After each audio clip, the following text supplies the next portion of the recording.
Have you ever wondered why some people that you know, they can just do things so effortlessly? You see a great musician and they can play the guitar just ever so, or somebody at work or a salesperson that just has a way with people.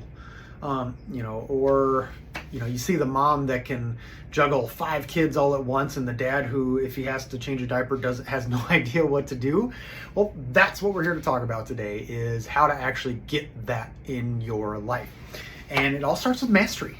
And here's how I would define mastery: is the ability to do a task or thing, whatever it may be, without having to think about it. For instance, if you're in the shower and you're washing your hair, do you really have to think about it? You've kind of mastered it. Didn't take too long either, right? Or getting dressed. Took a little bit of time to figure out how to put your legs in the panels and whatnot. But what about when it comes to your work, your life, your job, your hobbies, whatever it may be? If it's hunting season right now, how long did it take you to get good at that? Or fishing may be a thing for you, or sewing, cross-stitching, underwater basket weaving, whatever it may be. Can you do it without exerting effort? And a really simple way to look at it is, if you look at famous basketball players named Steph Curry, amazing three-point shooter. Actually, I think he has the most three-pointers of anybody in the entire history of the NBA. An amazing shooter. Well, how did he get it? How did he get good at it? And there's an old saying that practice makes perfect. I actually don't agree with that statement. Perfect practice makes perfect. So what did Steph do since he was in high school? How many shots would he take in the morning? How many shots would he take during the day during practice? How many shots would he take in the evening? And yes, you can do things and repeat them over and over and over and over and over again. Doing practice makes perfect. But if you do things over so long, you start to get ingrained in that process.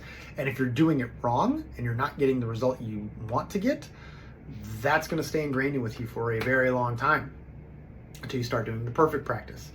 So how do you start to master something? First, you have to know, okay, I want to get good at this thing. So let's just say it's sales, since that's something I'm in. I know that pretty well. I'm not the absolute world's best salesperson, but I can hold my own. And so, one thing that I did to try to get better is honestly just more reps, but then taking that rep of, whether it was my pitch, or whether it was my phone call, or how I met somebody, interacted with them, whatever that may be, not just doing the thing and doing it, then taking a step back and say, okay, what went well? What didn't go well? What can I improve? How can I improve that? And using what I think very few people use nowadays are critical thinking skills. Most people will do a thing, or at least in my experience, when I'm newer at something, I'll just do it and why did that work? But I might not always ask that, but I'll say, oh, I did this and it didn't work. Oh well, I guess I'm not supposed to be good at that. I think that's most of society. Think about YouTube. Think about anybody starting out in a new career or whatever. But let me tell you a secret: is you get those reps in, and it starts to become easier and easier and easier. When I was a welder, it was the same thing. My welds looked horrible when I first started, but give it a year, 2 years, whatever it may be, and then boom, they start looking seamless. They start looking awesome, and they start holding how they're supposed to the first time, not having to go back and redo them. It's the same thing with that what was the principle? It was either the 5,000 hour rule or the 10,000 hour rule. But basically, if you play a sport, do a position, like a job or a career or a hobby, whatever it is, for 10,000 hours, you've now become a quote unquote master at that.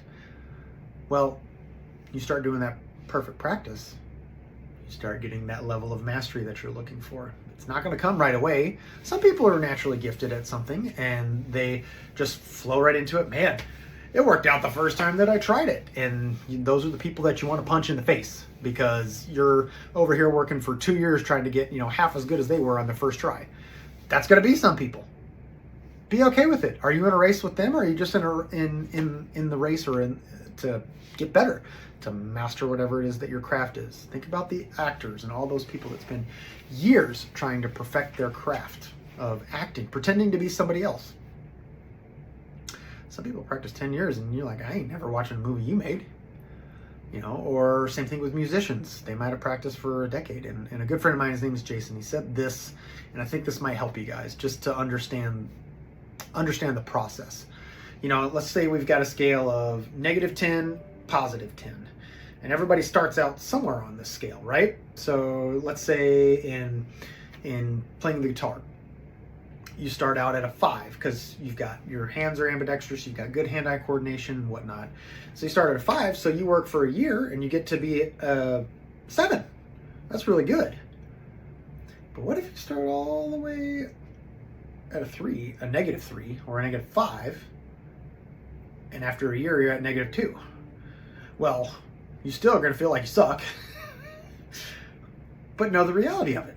And if you know the scoreboard, you know where you're at, and you know it's just going to take you longer to get where you need to go or where you want to go. Maxwell talked about the same thing. Find things that you're good at. John Maxwell, he said this in conferences and books about different skill levels and things that you're good at or not good at. And he says, if I'm a 7 in something, I want to get that up to a 9. But if I'm a 1 in something and I only go up 2, I'm still a 3 out of 10. That ain't that good. So look for things that, come naturally to you. Maybe you don't like them, but if it's going to help you get where you're at, why not get better at them? So you can actually go do the thing that you love to do. That's what a lot of business owners do. They don't necessarily love their business, even though they might. They love what the business produces, which is, options and control of their time for the most part. Some business owners don't have it. But think about that. What are you trying to master right now? Let me know in the comments. Give it a thumbs up. Make sure you subscribe, and I'll catch you on the next one.